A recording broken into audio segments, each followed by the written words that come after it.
안녕하세요. 오늘은 가장 위대한 진리를 찾아서라는 주제로 함께 생각해 보겠습니다. 세상에는 이론이라는 것이 있습니다. 남들이 생각해 보지 못한 생각들을 해보았다는 것입니다. 이론 다음에는 법칙이라는 것이 있습니다. 우주 만물의 원리 속에 변치 않은 법칙을 발견하는 것은 우리의 생활 속에 얼마나 유익한 영향을 끼치는지 알 수 없습니다. 만유 인력의 법칙, 이런 것들의 발견은 우리의 삶의 새로운 변화를 가져왔습니다. 그런데 법칙보다 더 놀라운 것이 있는데 그것이 진리라고 하는 것입니다. 진리는 하나님과 우리 사이에 영원히 변치 않는 영적 원리와 생명의 법칙을 밝혀주는 것들입니다. 성경 속에서는 이 세상의 모든 것이 변해도 변하지 않는 6가지 진리를 우리에게 소개해 주는데요. 그 첫 번째 진리가 하나님은 진리이시라고 하는 것입니다. 진리의 하나님 여호와, 하나님께서 하실 수 없는 것이 한 가지가 있는데 그것은 거짓말을 하시는 것입니다. 하나님은 진리이시기에 거짓을 싫어하실 뿐 아니라 거짓말을 하실 수 없으십니다. 그래서 우리는 하나님을 충분히 믿을 수 있습니다. 두 번째, 진리는 예수입니다.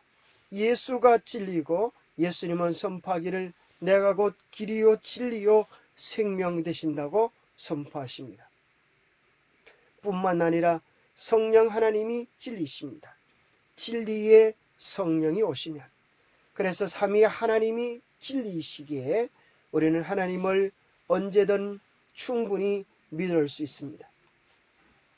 삼위일체 하나님이 진리일 뿐 아니라 하나님께서 우리에게 주신 생명의 말씀, 곧 이 성경이 진리의 말씀입니다. 이것은 수많은 세월이 흘러갔어도 변치 않는 영원한 하나님의 말씀으로 남아 있습니다.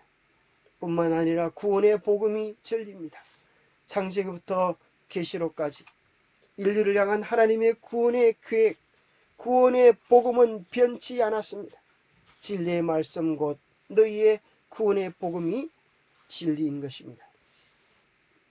마지막 6번째 진리는 하나님의 계명이 진리입니다. 주의 모든 계명은 진리입니다. 하나님의 계명이 변할 수 없습니다. 하나님의 복음이 변할 수 없습니다. 하나님의 말씀이 변할 수 없습니다. 만약에 하나님의 말씀이 이랬다 저랬다 변경한다면 우리가 어떻게 그 말씀을 신뢰할 수 있겠습니까?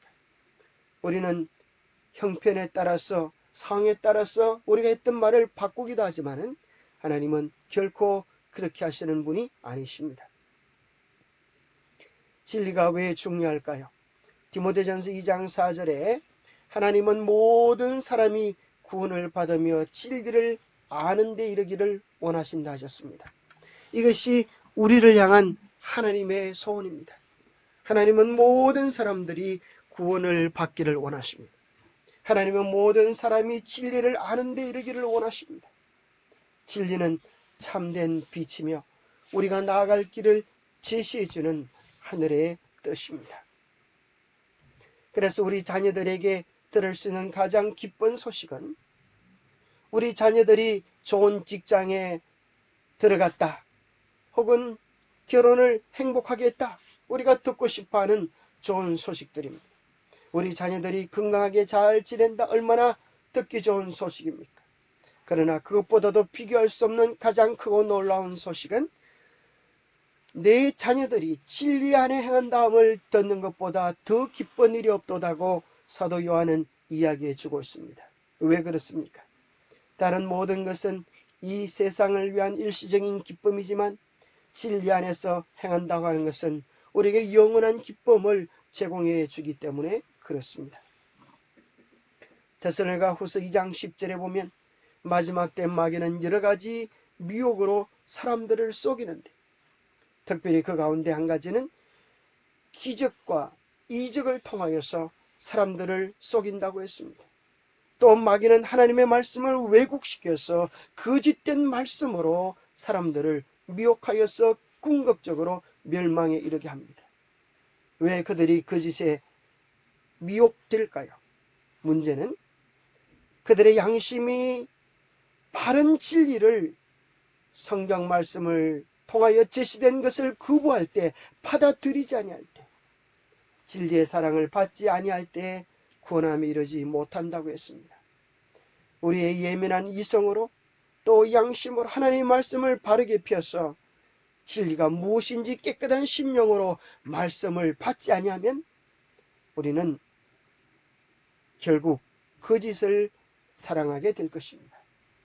진리를 사랑하는 것, 진리에 순종하는 것, 진리를 따라가는 것이야말로 이 시대 환난 속에 우리의 생명을 지키는 가장 안전한 방법입니다. 창세기부터 계시록까지 지시해 놓고 있는 구원의 복음은 무엇입니까?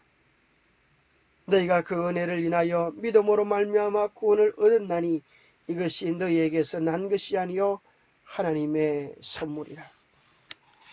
행위에서 난 것이 아니니 이는 누구든지 자랑치 못하게 하려 합니다. 하나님은 우리 모두가 멸망 속에서 영원한 생명 구원을 얻기를 원하십니다. 이것은 예수 그리스도의 십자가의 공로로 베푸신 100% 은혜, 온전한 은혜인 것입니다. 은혜란 무엇입니까? 사랑받을 수 없는 자에게, 사랑받을 자격이 없는 자에게 그저 베풀어 주시는 것이 은혜입니다. 우리가 받는 구원은 우리의 잘남 때문이 아니라 그분의 값없이 주시는 그분의 은혜로 인하는 것입니다. 받을 만한 자격과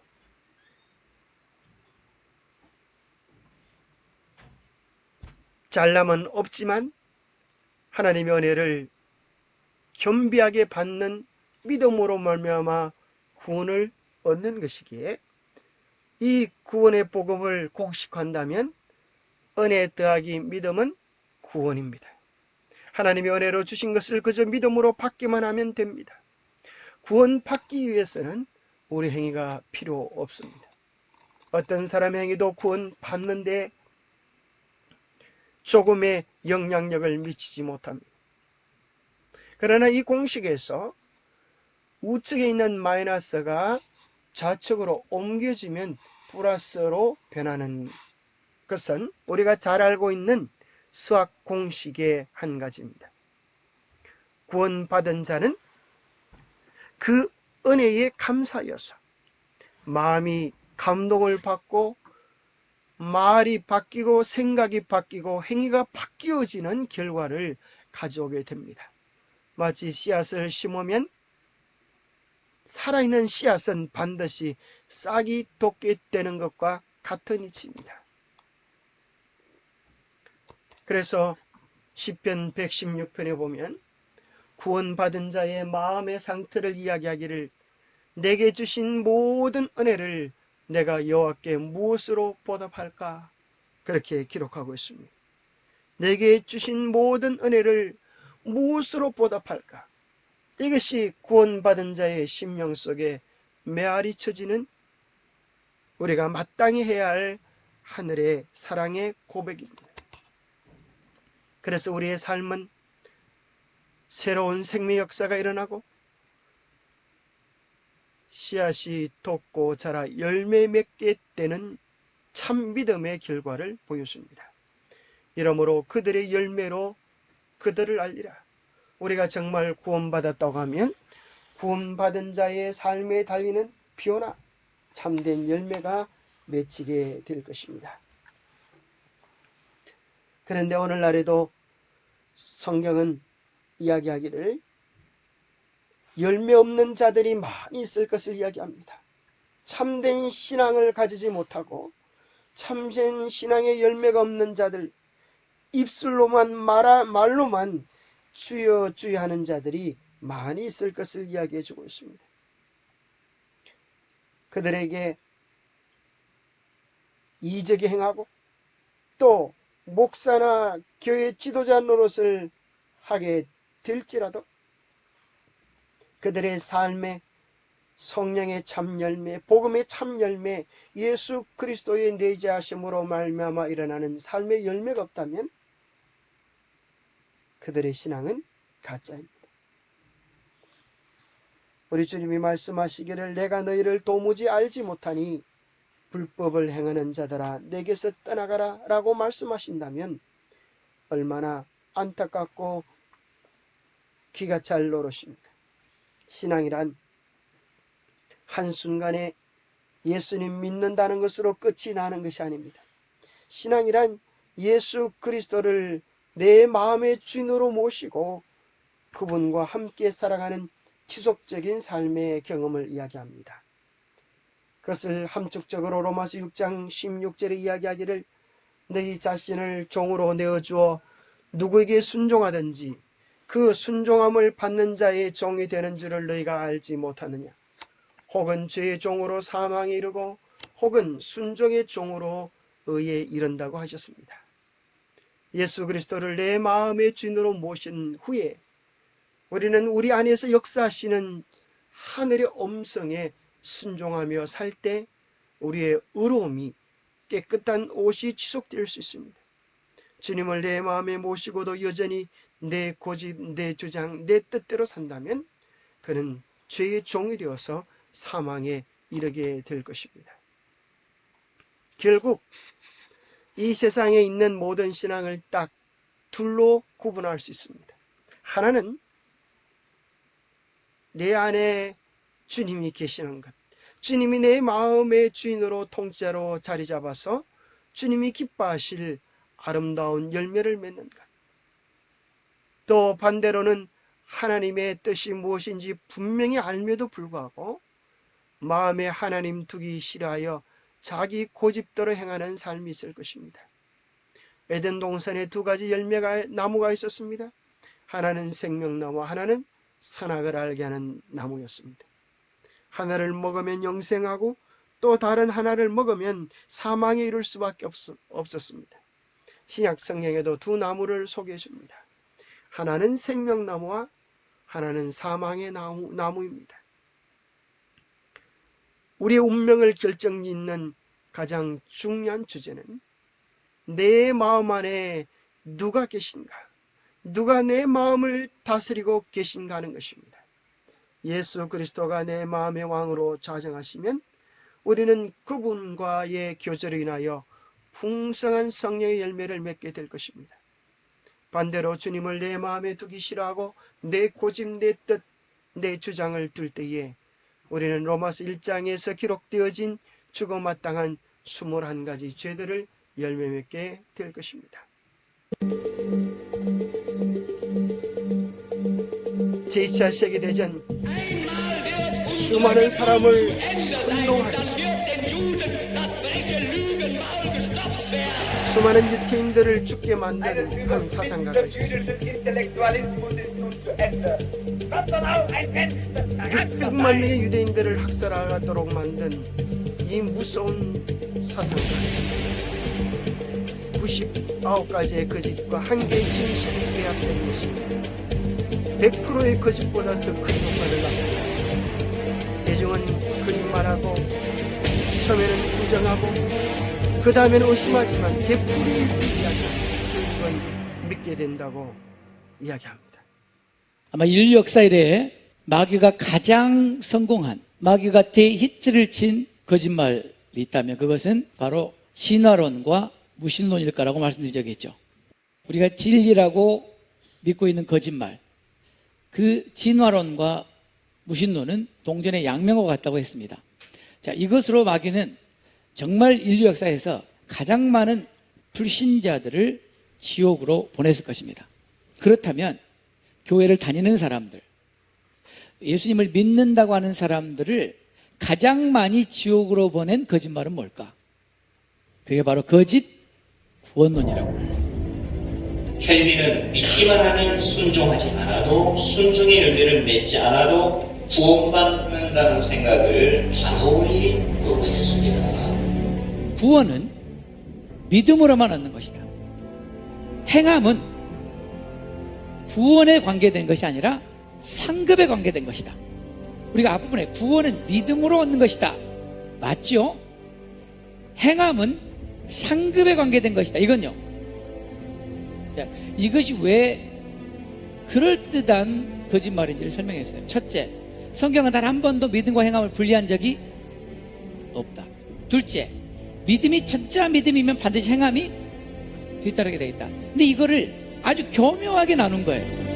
켈빈의 가르침에 의하면 행함을 통해서 구원에 이르지는 못하지만 행함이 없이도 구원받지 못합니다.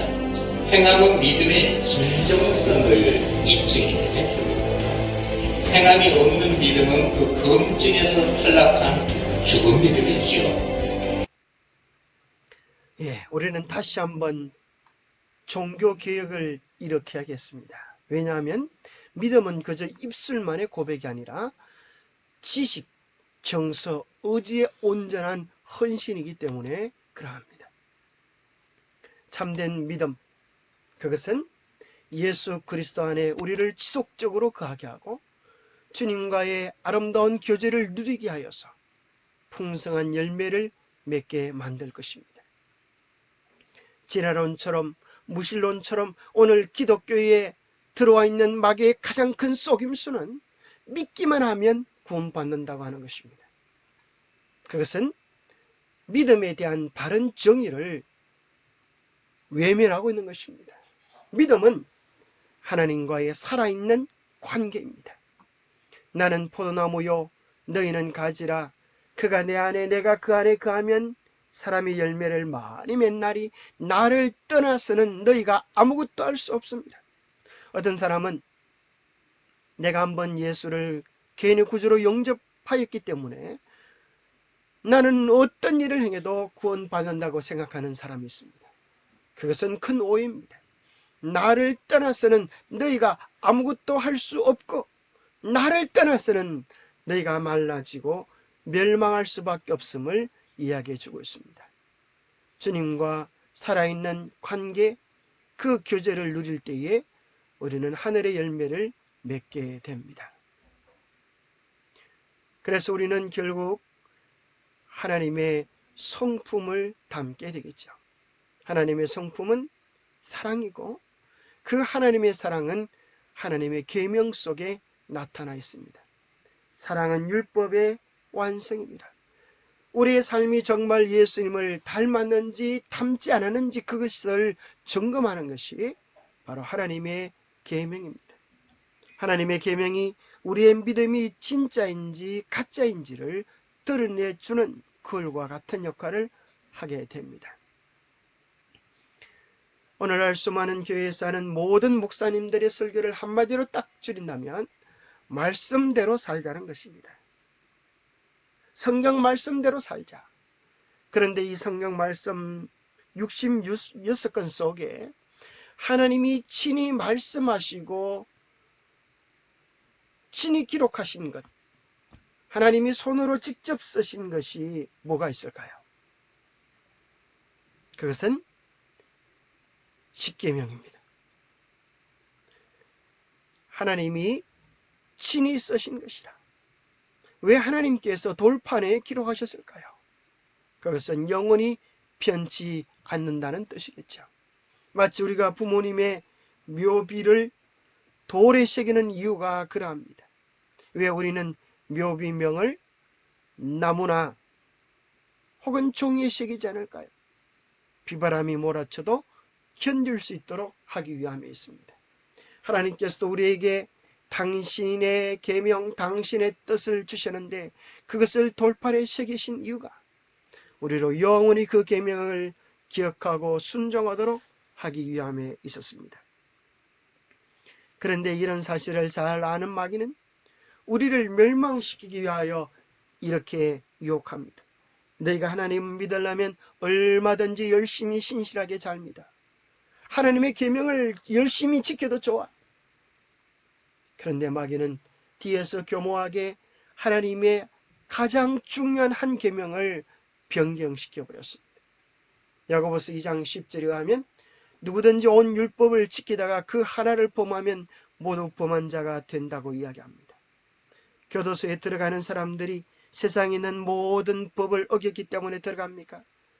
딱 한 가지만 어겨도 교도 속에 들어갈 수밖에 없는 것처럼 하나님의 백성들이 하나님의 계명 중에 가장 중요한 한 계명을 어길 때 그것은 모두 범한 것과 같은 결과를 가져오기에 사단은 하나님의 법을 변경시키기로 작정을 했습니다.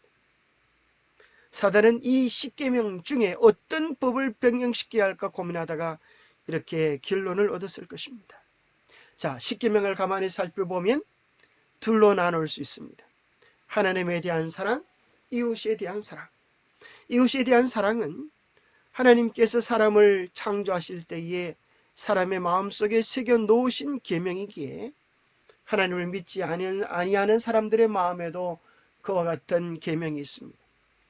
살인하지 말라, 간음하지 말라, 도적질하지 말라, 남의 물건을 훔치지 말라 하는 것은 어린 아이들도 다 아는 계명입니다.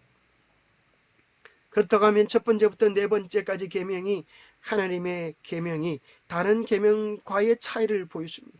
하나님의 계명의 첫 번째는 너는 나 외에 다른 신을 내게 있게 말지니라. 두 번째는 우상을 만들거나 경배하지 말라. 세 번째, 나 이름을 망령되이 일컬지 말라.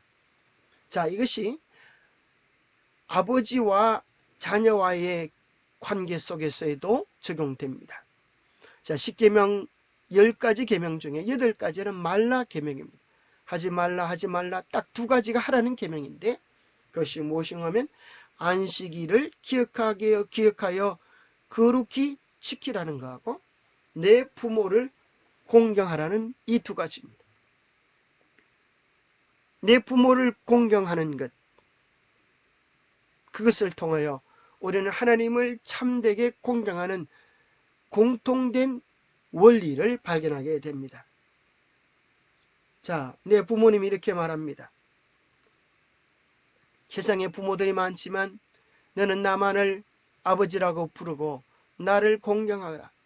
아들이 이렇게 말할 수 있습니다. 아버지, 세상에 아버지만 아버지인 줄 아십니까? 뒷집 아저씨도 저한테 얼마나 잘해주는지 모릅니다. 제가 먹고 싶다면 얼마든지 맛난 것도 사주고 제가 필요하다면 얼마든지 용돈도 잘 주는 분이십니다. 그런데 왜 그분을 아버지라고 부르면 안 되나요? 아버지가 뭐라고 이야기할 수 있을까요? 아버지가 무엇 때문에 아버지는 아버지됨의 자격을 가지고 있는 것일까요? 아버지가 이렇게 말씀하면 됩니다. 세상에 아버지가 많지만 너를 낳아주신 분, 너를 있게 해주신 분은 나밖에 없다. 그렇습니다.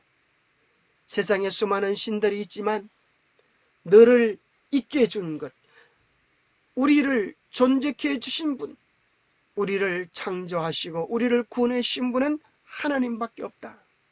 그래서 예배의 근거와 예배의 이유를 제공해 주는 것은 네 번째 계명 제7일 안식일을 기억히 지키라고 하는 그 계명 속에 나타나 있습니다.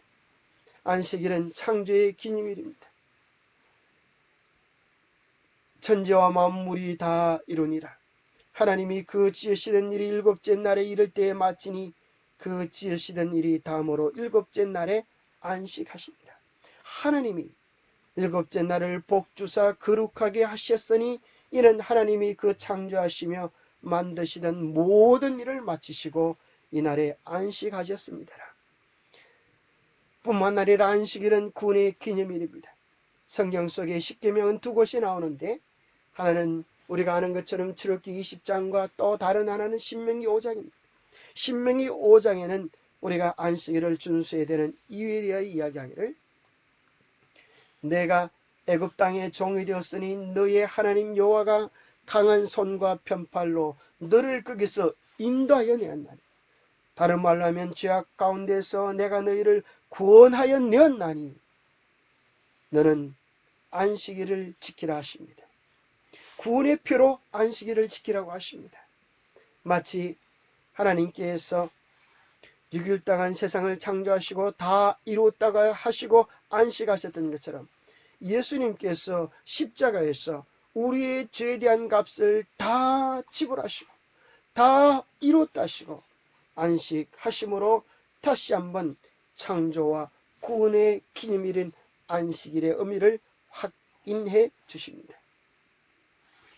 세 번째는 언약의 표징입니다. 하나님과 우리와의 관계의 표징입니다. 우리가 하나님의 자녀가 되어졌다고 하는 것, 우리가 하나님을 신실히 믿고 있다고 하는 것, 그분의 백성의 표, 하나님과 백성과의 관계의 표, 그것이 안식일입니다. 너희는 나의 안식일을 지키라. 이는 나와 너희 사이에 너희 대대의 표징이니 나는 너희를 거룩하게 하는 여호와인 줄 너희가 알게 하리라. 에스겔서 20장 12절 20절에도 반복되어집니다. 네 번째 안식일은 하나님의 인의 의미를 가지고 있습니다. 인이란 왕의 직인입니다. 왕의 직인 속에는 세 가지가 있습니다. 왕의 이름과 직위와 통치 영역이 기록되어져 있습니다. 하나님의 십계명 안식일 속에도 하나님의 이름과 이름 여호와 있지요. 직위 하늘과 직위 만들고 창조주라는 것입니다. 통치 영역 하늘과 땅과 바다와 그 가운데 모든 것 인으로서의 충분한 조건을 네 번째 계명 속에 가지고 있습니다. 어떤 사람은 구약은 옛 언약이고 신약은 새 언약이어서 구약에 있던 것들은 다 의미가 없고 오늘 신약 시대는 예수님을 사랑하기만 하면 된다, 그렇게 생각하는 사람이 있습니다. 그것은 큰 오해입니다. 새 언약이 무엇입니까? 그것은 신약 성경에 나오는 언약이 아니라 에스겔서 36장 26절에 이렇게 기록해 주고 있습니다. 새 영을 너희 속에 두고 새 마음을 너희에게 주되 너희 육신에서 굳은 마음을 제거하고 부드러운 마음을 줄 것이며 또 내 영을 너희 속에 두어 너희로 내 율례를 행하게 하리니 너희가 내 규례를 지켜 행할지라. 내가 너희 조상들에게 준 땅에서 너희가 거주하면서 내 백성이 되고 나는 너희 하나님이 되리라 하십니다. 새 언약이 무엇입니까? 우리의 노력, 수고, 결심의 열매로 하나님의 계명을 지키는 것이 아니라 성령을 주겠다고 하는 것입니다. 새 영을 우리에게 주면 새로운 마음이 생길 것입니다. 우리의 마음속에 굳은 마음이 제거되고 부드러운 마음을 줄 것인데 그 부드러운 마음은 어떤 마음일까요? 하나님의 계명에 대하여 순종하고 싶은 마음인 것입니다. 주님이 나를 이렇게 죽도록 사랑하시는데 그 사랑을 외면할 수 없어서 나도 주님을 기쁘시게 하기 위하여 내게 주신 은혜에 무엇으로 보답할까는 우리의 삶의 반응입니다.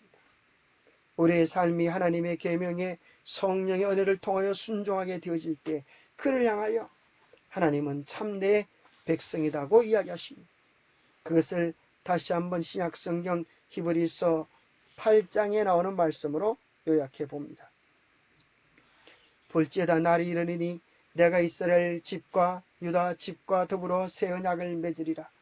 언약은 이것이니 내 법을 그들의 생각에 두고 그들의 마음에 이것을 기록하리라.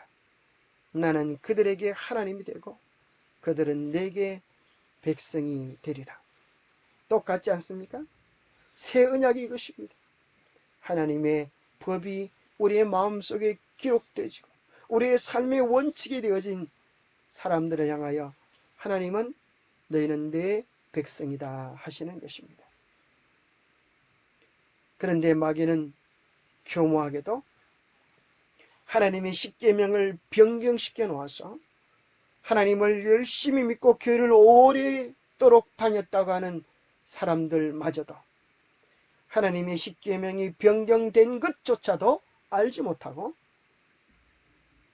교회를 다니는 분들이 많습니다. 자, 이곳에 하나님의 십계명이 있고 또 이곳에 천주교회가 변경한 십계명이 있습니다. 하나님의 십계명의 두 번째는 우상을 만들지 말고 섬기지 말라고 했는데 천주교회는 들어가자마자 성모 마리아상을 대면하게 됩니다. 그래서 그들은 우상을 만들지 말라는 계명을 없앴습니다. 안식일을 기억하여 거룩히 지키라고 하는 하나님의 명령에 대하여 그들은 주의를 지키고 라고 하는 것으로 변경시켜 버렸고, 그러면 한 가지가 모자라니까 10번째 계명을 둘로 나누어서 9번째, 10번째로 만들어서 천주교의 10계명을 만들었습니다. 아니, 나는 천주교인도 아닌데 나는 하나님의 10계명을 지키고 있는데 그게 내게 무슨 의미가 있습니까? 라고 여쭤보실지 모르겠어요. 가장 중요한 4번째 계명, 안식일을 기억하여 거룩히 지키라고 하는 그 계명이 중세 시대의 영향으로 주의를 지키고 라고 하는 것으로 변경되어져서 여러분도 여전히 천주교가 변경된 그 계명을 따라가고 있는 것입니다. 실제로 그렇지 안 그런지 천주교와 개신교라고 하는 책 79페이지에 보면 효성여대 총장이셨던 박도식 신부와 기독교 송양가의 대화가 이렇게 기록되어져 있습니다. 성령 위에 내려오는 구원의 진리를 성전이라고 하셨는데 구체적으로 성전에서 가르치는 교리를 하나 말씀해 보시죠. 천주교와 기독교의 다른 차이점은 이것입니다. 기독교는 오직 성경을 진리의 기준으로 이해하지만 천주교에는 구원의 진리를 성전으로 받아들입니다. 거룩한 전통이란 뜻이죠. 그리고 로마 교황이 무엇이라고 이야기하는가, 그것이 성전이 되어서 심지어 성경의 가르침 위에 교황의 가르침을 두는 것입니다. 성경은 창조를 이야기했지만 로마 교황이 진화론을 이야기하면 그 진화론을 받아들이는 것입니다. 그래서 성경 외의 구원의 진리 속에 있는 한 교리가, 교회의 권위가 성경보다 위에 있다고 하는 그들의 주장에 의하면 일요일을 지키는 것은 교회의 권위 때문이라고 하는 것입니다. 개신교에서 일요일을 주일로 지내고 있지요. 성경 어디에서 그 근거를 찾아볼 수 있습니까? 성경에는 분명히 안식일을 주장했고 안식일은 토요일입니다. 어찌하여 성경에도 전혀 없는 일요일을 주일로 지내고 있습니까? 성경에는 그런 말이 전혀 없다는 것입니다. 실제 그런지 안 그런지 우리가 네이버에서 이 4가지 단어를 찾아보면 쉽게 알 수 있습니다. 네이버는 우리 교회에서 만든 것도 아니고 모든 사람이 이해할 수 있는 객관적인 지식을 올려놓은 창고입니다. 이 네이버 의학사전에서 4가지 단어를 한번 찾아보십시오. 그것은 안식일, 부활, 부활절, 성탄절입니다. 이 4단어를 찾아보면 우리는 누구든지 부인할 수 없는 명확한 역사적 사실을 발견하게 될 것입니다. 첫 번째, 안식일이라고 하는 단어를 찾아보면 안식일이 언제인가, 일요일인가, 토요일인가, 이게 나와 있어요. 안식일은 일주일의 제7일인 성일, 금요일 일몰에서 토요일 일몰까지를 이야기하고, 이 날에는 모든 일을 하지 않고 휴식을 하며 하나님께 예배했던 날이었습니다. 사실 유대교에서라고 말을 하지만 이것은 성경에서 이야기해 주는 것입니다. 왜냐하면 기독교가 있기 전에 기독교의 뿌리가 유대교 곧 성경이었기 때문입니다. 자, 그러면 신약시대 기독교인들은 이렇게 기록해 줍니다. 안식일의 의미는 기억하되 예수가 부활했다고 일요일을 주일로 지킨다. 자, 이것은 정말 성경에서 이야기해 주는 다른 안식일 준수의 방법일까요? 네이버 사전에 보면은 세상의 많은 교회들은 일요일을 주일로 지키지만 전통적으로 안식일에 예배를 보는 개신교회 한파는 제7일 안식일 예수 재림교회다, 그렇게 기록해 주고 있습니다. 자, 부활이라고 하는 단어를 찾아보면 영어 사전에는 부활, 예수의 부활 그럴 때 그것은 the resurrection이라고 하는 단어를 씁니다. 그렇다고 하면 부활절은 Resurrections Day 뭐 이렇게 돼야 되지 않겠습니까? 그런데 실제 부활절이라고 하는 단어를 찾아보면 Resurrection이 아니라 East라고 하는 전혀 다른 단어로 기록되어져 있음을 발견하게 되었습니다. 부활절 이스트라고 하는 단어는 봄의 여신 이스터에서 비롯되었다고 한국 컴퓨터 성교회와 성서 대백과 사전에 기록되어져 있습니다. 그런데 재미난 것은 이것입니다. 우리의 관심을 끄는 것은 부활절의 날짜가 어떻게 정할까요? 어떻게 정해질까요? 오늘날 많은 교인들이 교회를 다니지만 부활절이 몇 월 며칠인지 아는 사람이 그렇게 많지 않습니다. 부활절의 날짜가 매년 바뀌어지기 때문에 쉽게 알기가 어렵습니다. 그것을 발견하는 부활절의 날짜를 정하는 공식이 있는데 그것은 325년 니케아 공회에서 발표되어지는데 매년 춘분이 지나고 또 음력 15일 만월이 지나고 그